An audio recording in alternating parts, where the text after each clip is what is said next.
Assalamualaikum warahmatullahi wabarakatuh. Kembali lagi bersama Sublahan Radio. Untuk menambah semangat, jangan lupa di like dan subscribe serta tekan tombol lonceng biar tidak ketinggalan cerita horor di channel ini.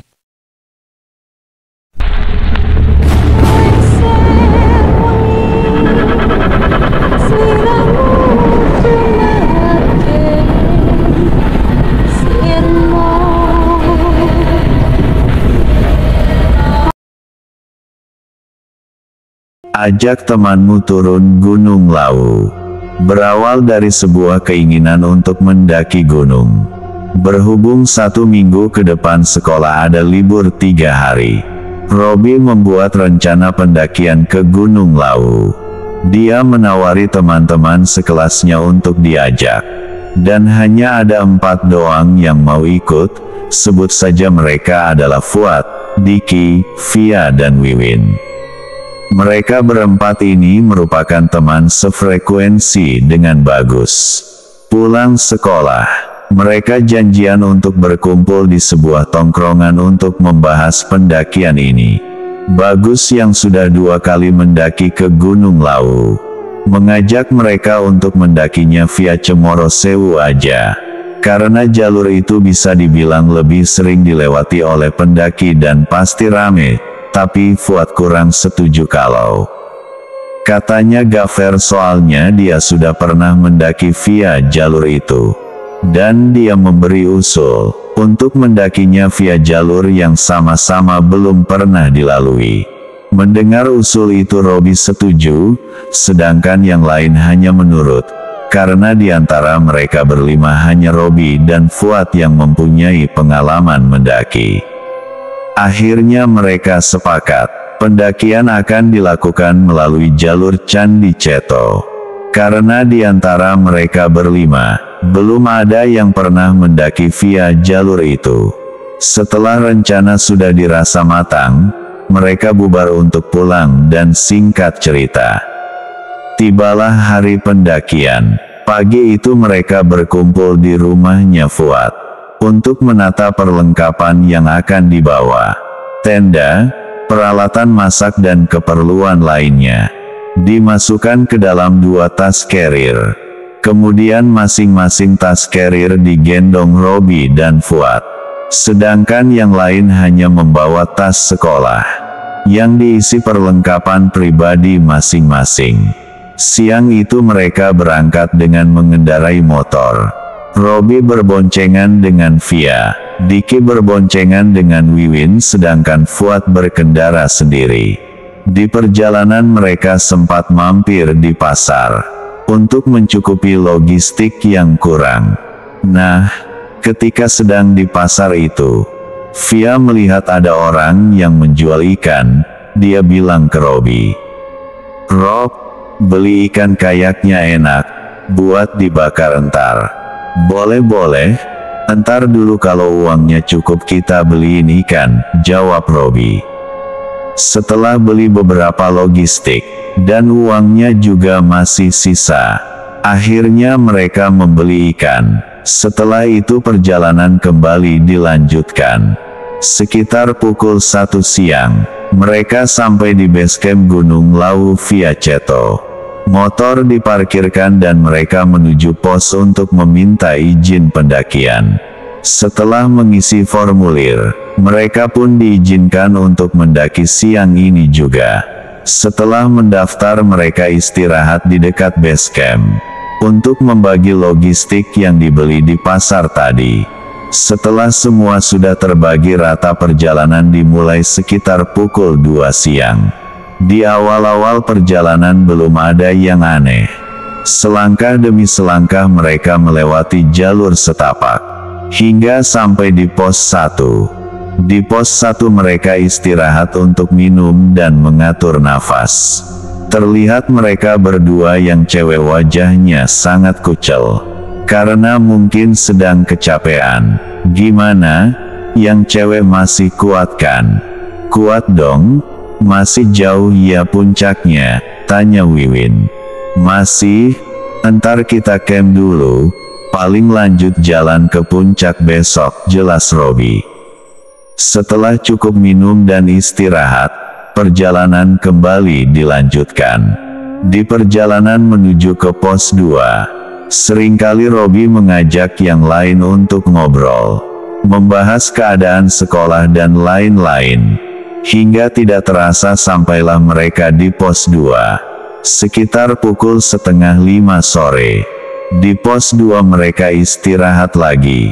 Karena Via sudah sangat kelelahan, sekali dua kali mereka berpapasan dengan pendaki yang sedang turun.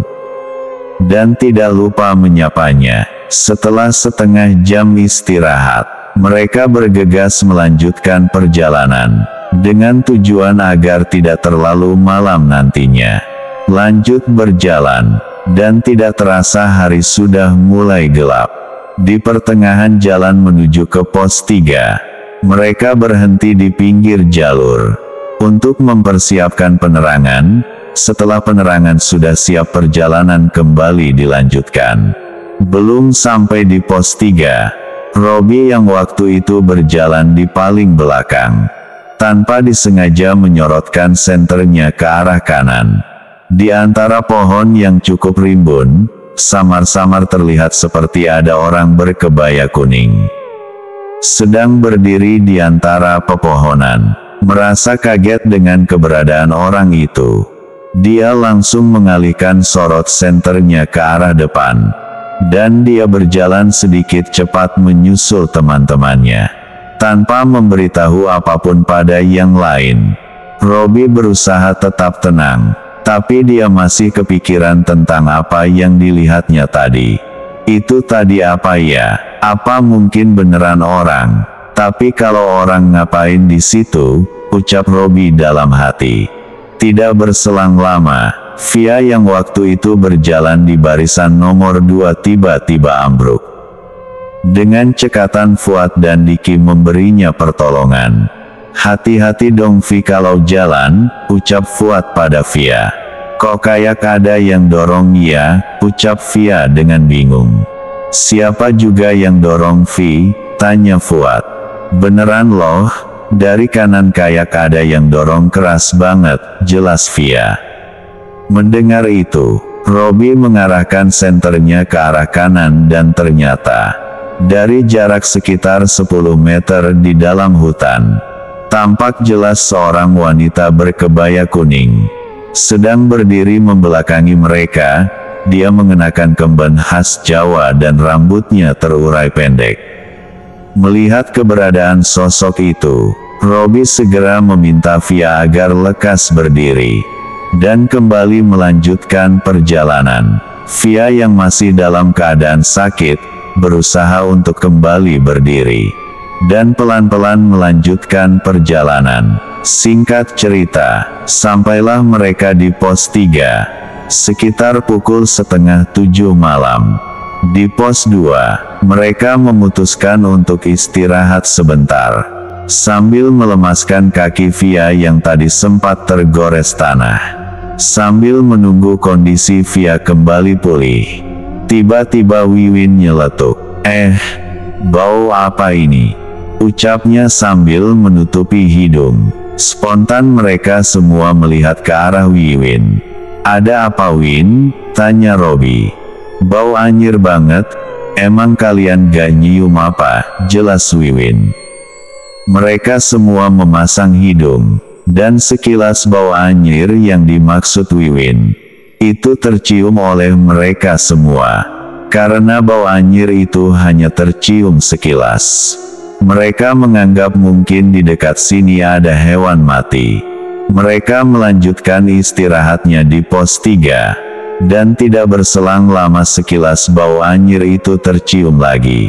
Di sini Robi ingat bahwa mungkin bau anyir ini bersumber dari ikan yang tadi dibelinya di pasar. Via, coba lihat ikannya di tasmu, kali aja ikannya busuk, pinta Robi pada Via. Via segera membuka ranselnya dan mengeluarkan ikan yang terbungkus plastik. Setelah diamati ternyata ikannya tidak seanyir bau yang mereka cium. Via memasukkan ikan itu ke dalam tasnya lagi. Setelah kondisi Via sudah dirasa membaik, Robby mengajak mereka untuk melanjutkan perjalanan.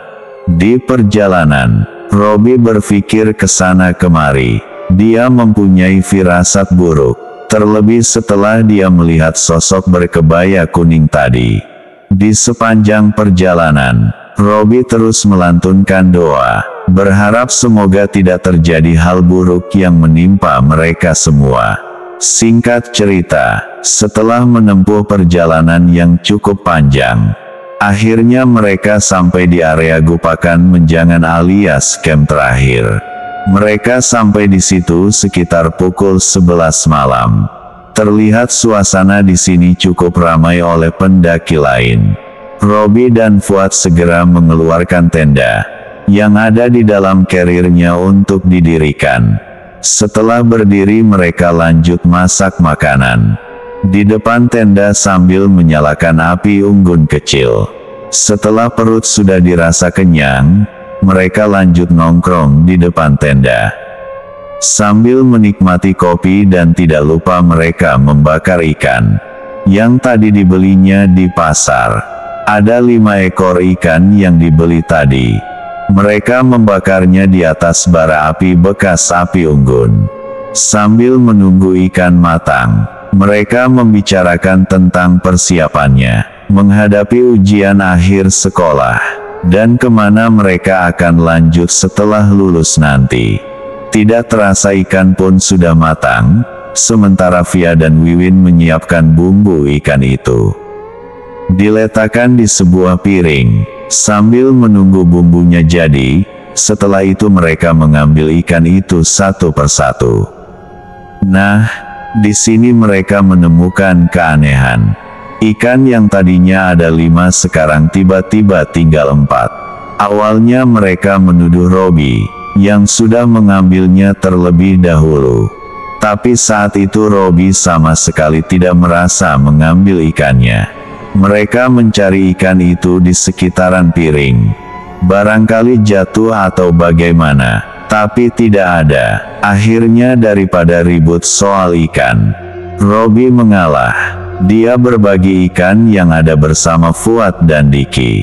Sambil makan ikan tiba-tiba Via nyeletuk. Apa jangan-jangan ikannya diambil setan? Hus, jangan ngomong kayak gitu di sini, gak baik, sahut Robby.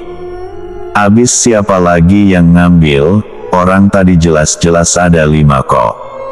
Sekarang tinggal 4, jawab Via. Udah, bener tuh gak baik ngomongin setan. Di hutan kayak gini, sahut Fuad. Mereka pun melupakan tentang ikan itu, dan lanjut ngobrol di depan tenda, karena malam itu semakin larut. Mereka memutuskan untuk masuk tenda dan tidur. Satu persatu dari mereka masuk ke dalam tenda. Kecuali Robby, sebelum meninggalkan tempat, dia mematikan bara api yang masih menyala. Nah, ketika sedang sibuk mematikan bara api itu, samar-samar dia melihat ada seseorang yang sedang duduk di sebelah pohon, jaraknya kira-kira 10 meter dari tendanya. Dia cewek, rambutnya cukup panjang, dan terlihat sedang memakan sesuatu, dan itu terlihat cukup menakutkan. Melihat itu, Robby cepat-cepat mematikan bara apinya, dan bergegas masuk ke dalam tenda. Di dalam tenda dia bilang ke Fuad dan Diki. Kalian coba tengok ke kanan tenda di sebelah pohon. Ada apa Rob? Tanya Diki. Udah, lihat aja, pinta Robby. Fuad dan Robby melihat ke arah kanan tenda dan mereka tidak melihat ada siapa-siapa. Hanya ada pohon dan kondisinya cukup gelap. Ada apa sih Rob? Tanya Fuad. Kalian lihat sesuatu enggak? Tanya Robby dari dalam tenda. Enggak tuh, gak ada apa-apa. Gelap, jawab Fuad. Mereka berdua kembali masuk ke dalam tenda. Kemudian Robby menjelaskan tentang apa yang dilihatnya barusan. Tadi di dekat pohon, Aku kayak ngeliat ada cewek duduk, rambutnya panjang. Jelas Robi. Pendaki lain mungkin Rob, jangan mikir aneh-aneh lah, jawab Fuad. Aku tadi juga mikir gitu, tapi kayaknya dia deh yang ambil ikan kita tadi, ucap Robi. Udah, diam. Kalau terus-terusan diomongin, entar dia malah datang ke sini loh, sahut Diki takut. Mereka pun mengabaikan soal itu, dan menganggap mungkin tadi cewek yang dilihat Robi itu memang pendaki lain. Mereka kembali merebahkan badannya di atas matras, dan berusaha tidur agar besok tidak kesiangan. Sebelum tidur, Robi tidak henti membaca doa, sampai akhirnya dia tertidur. Pagi pun tiba, sekitar jam 6 pagi mereka bangun, terlihat Via dan Wiwin sudah sibuk menyiapkan makanan di depan tenda. Setelah keluar dari tenda, Robi berjalan ke arah kanan tenda untuk buang air kecil. Dan ketika sedang buang air di dekat pohon, di bawahnya dia melihat ada bangkai ikan. Di sini dia mikir, loh, jangan-jangan ini bangkai ikan yang hilang semalam. Dan seketika itu, dia ingat kalau semalam, dia sempat melihat ada seorang cewek berambut panjang, sedang duduk dan seperti sedang makan. Karena merasa takut, Robi cepat-cepat menyelesaikan pipisnya, dan segera kembali ke teman-temannya. Sesampai di teman-temannya, dia tidak mengatakan pada yang lain, dengan tujuan agar teman-temannya tidak ikut takut. Pagi itu, terlihat beberapa pendaki lain, sedang sibuk prepare untuk berjalan summit ke puncak. Setelah selesai makan, mereka juga prepare. Kemudian mulai berjalan summit bareng, dengan satu rombongan yang juga akan summit. Di perjalanan menuju ke puncak, mereka ngobrol-ngobrol dengan satu rombongan itu. Mereka dari Semarang, 2 cowok dan 2 cewek. Selangkah demi selangkah, akhirnya mereka sampai di puncak tertinggi Gunung Lawu, Puncak Hargodumilah. Di puncak, mereka sangat senang, apalagi Via, Wiwin dan Diki yang baru pertama kalinya naik gunung. Setelah puas di puncak, mereka kembali turun, dan mampir di sebuah warung, yang berada di Hargo Dalam untuk sarapan. Setelah itu mereka kembali turun ke tempat camp. Di perjalanan turun, tepatnya di area Pasar Dieng, mereka bertemu dengan satu orang laki-laki yang cukup tua. Dia sedang duduk tenang sambil menikmati sebatang rokok. Kalau dilihat-lihat, sepertinya dia adalah warga sekitar, yang sengaja naik untuk keperluan tertentu. Karena capek, mereka ikut istirahat dan menyapa satu orang itu. "Permisi Pak, ikut istirahat ya," ucap Robi. "Monggo silahkan," jawab orang itu. "Sendirian aja Pak?" tanya Robi. "Lia, udah biasa," jawab orang itu singkat. Robi dan Fuad menyalakan sebatang rokok. Sambil menunggu rokok habis, mereka ngobrol-ngobrol. Setelah itu mereka lanjut berjalan turun, dan tidak lupa pamit sama satu orang laki-laki itu. Sebelum berjalan turun, laki-laki itu mengambil sebatang kayu, yang tergeletak sebelahnya, sambil bilang, "Bawa kayu ini, buat bekal kalian turun." Robi sedikit berpikir, kenapa orang ini memberi kayu? Dia menerima kayu itu, dan mengucapkan terima kasih, kemudian mereka kembali berjalan turun. Ya lumayanlah, kayu ini bisa buat pegangan. Lagi pula jalannya waktu itu cukup menurun. Beberapa meter, setelah meninggalkan orang itu, Robi nengok ke arah belakang, dan orang yang memberi kayu tadi tiba-tiba tidak ada di tempat duduknya. Robi bilang tuh ke teman-temannya, "Loh, orang tadi kemana?" Spontan mereka semua nengok ke atas, dan memang orang itu sudah tidak ada di tempatnya. Ini aneh, kalaupun orang itu sudah lanjut jalan, harusnya masih kelihatan. Lagian vegetasi di sini sangat terbuka. Merasa ada yang janggal, mereka cepat-cepat melanjutkan perjalanan turun. Dan Robi membawa kayu tadi sampai kembali di tempat camp. Sesampainya di camp, dia meletakkan kayu itu di dekat pohon, kemudian mereka istirahat sebentar. Tidak ada perasaan aneh yang mereka rasakan. Semua berjalan seperti biasa, bahkan, Robi juga sudah melupakan kejadian semalam. Setelah cukup istirahat, mereka segera berkemas, dan lanjut berjalan turun. Di perjalanan turun, Fuad yang waktu itu berjalan di depan tanya ke Robi, "Rob, kayu yang kamu bawa tadi mana? Buat nebas semak soalnya jalannya rimbun." "Waduh, gak aku bawa. Aku tinggal di pos 5 tadi," jawab Robi. Mereka terus berjalan, hingga sampai di pos 4 sekitar pukul 2 siang. Di pos 4, mereka tidak berhenti dan lanjut berjalan ke pos 3. Sesampainya di pos 3, barulah mereka istirahat.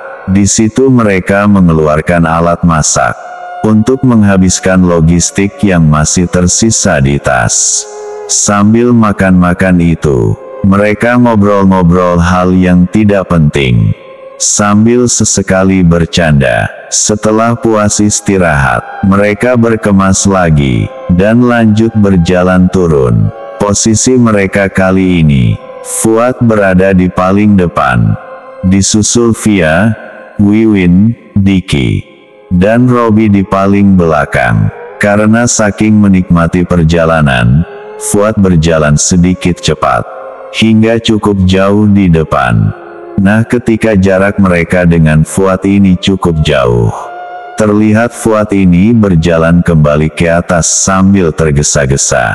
Ditanya sama Robi, kenapa balik?" Sambil ngos-ngosan dia jawab, "Gila, di depan tadi ada ular gede banget, seukuran paha." "Serius? Di mana?" tanya Robi. "Di depan situ, ularnya lagi nyebrang jalur," jawab Fuad. Mendengar itu, mereka semua panik. Fuad gemeteran dan mengajak yang lain untuk berhenti dulu di sini, sambil menunggu pendaki lain yang turun, agar bisa bareng. Sambil berhenti, Robi bertanya lebih lanjut tentang ular yang dilihatnya itu. Menurut Fuad, ularnya itu sebesar paha orang dewasa, berwarna kuning, dan berjalan melintas jalur pendakian. Di sini mereka semua waspada, takutnya ular itu tiba-tiba muncul di sekitar sini. Setelah cukup lama berhenti, mereka tidak juga bertemu dengan pendaki lain yang turun. Malahan bertemu dengan sekelompok pendaki yang mau naik. Fuad bertanya pada sekelompok pendaki itu, "Mas, tadi di sana ngeliat ada ular enggak?" "Ular? Enggak tuh. Emang ada ular?" jawab pendaki itu. "Lihat di sana tadi saya ngeliat ada ular yang lewat, makanya kita berhenti di sini dulu," jelas Fuad. "Tapi kita lewat tadi gak ada apa-apa kok Mas," jawab pendaki itu. "Oh ya udah Mas, makasih kalau gitu, mungkin ularnya udah pergi," jawab Fuad. Pendaki itu permisi untuk melanjutkan perjalanan. Karena pendaki itu menyatakan tidak melihat keberadaan ular, Fuad menganggap mungkin ularnya emang udah pergi. Kemudian pelan-pelan mereka lanjut jalan turun. Kali ini Fuad tidak berjalan di depan. Sesampainya mereka di tempat tadi, Fuad melihat ular ternyata memang sudah tidak ada. Robi yang waktu itu berjalan di depan bertanya pada Fuad, "Di mana ularnya tadi?" "Tadi di situ lagi nyebrang jalur," jawab Fuad. "Tapi kok gak ada tanda-tandanya?" tanya Robi. Ya gak tahu, tadi jelas-jelas di situ kok. Jawab Fuad. Robi meminta pada mereka untuk waspada. Mungkin ular yang dimaksud Fuad itu emang beneran. Dan masih ada di sekitar sini. Sesampainya di tempat ular tadi melintas, Robi mengamati keadaan sekitar.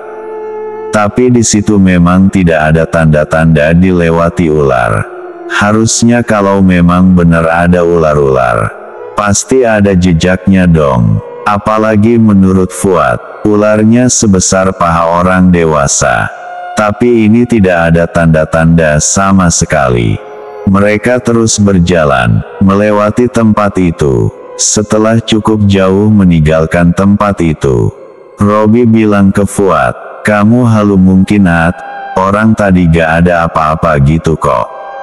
"Sumpah, tadi jelas banget aku lihat ada ular, kalau gak gitu ngapain aku jalan balik," jelas Fuad. "Udah, yang penting udah gak ada kan? Ayo lanjut jalan keburu malam mentar," sahut Diki menenangkan situasi. Mereka pun mengabaikan kejadian itu, dan menganggap mungkin tadi Fuad ini salah lihat.